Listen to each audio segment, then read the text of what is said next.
Ankleshwar Piraman road સ્થિત the church of North India church Brethren ચર્ચના નવા વર્ષ પૂર્વ સંધ્યાએ વિશેષ પ્રાર્થના સભાનું આયોજન કરવામાં આવ્યું હતું.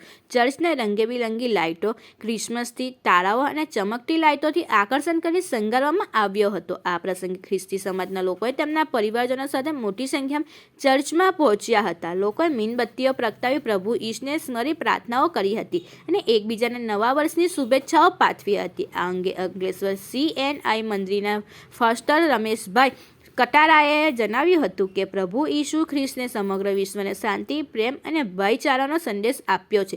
આજના સમયમાં એ સંદેશાને જીવનમાં ઉતારવાની ખૂબ જ જરૂરી છે. નવા વર્ષની આ પાવન સંધ્યાએ ચર્ચોમાં ભક્તિભાવ, શાંતિ અને આનંદનો માહોલ જોવા મળ્યો હતો.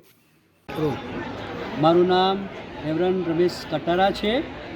CNI અંકલેશ્વર મંડળી મધ્યે ફાધર તરીકે સેવા આપું છું.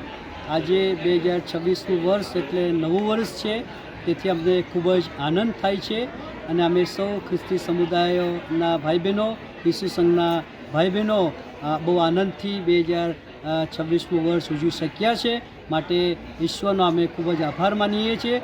સાથે સાથે આપના માધ્યમ દ્વારા સાંભળનાર દરેકને 2026નો એ આશીર્વાદિત સંદેશો અમે આપવા માંગીએ છીએ કે 2026નું વર્ષ આપ સૌને માટે પ્રેમ, આનંદ, શાંતિ અને સાજાપણું, લાંબુ જીવન, સફળતા, સુખ, સમૃદ્ધિ લઈને આવે એવો અમારો સંદેશ આપને પાઠવીએ છીએ. પ્રભુ ઈસુ ખ્રિસ્ત આમ સૌને પ્રેમ આપ્યો, એ જ પ્રેમ પ્રભુ તમને આપે. જે માફી આપી, જે સાજાપણું આપ્યું એ જ પ્રભુ તમને પણ આપે, એ જ આશીષ આપે, એવી અમારી શુભેચ્છા, શુભ સંદેશ તમને અમે આપીએ છીએ. Thank you so much.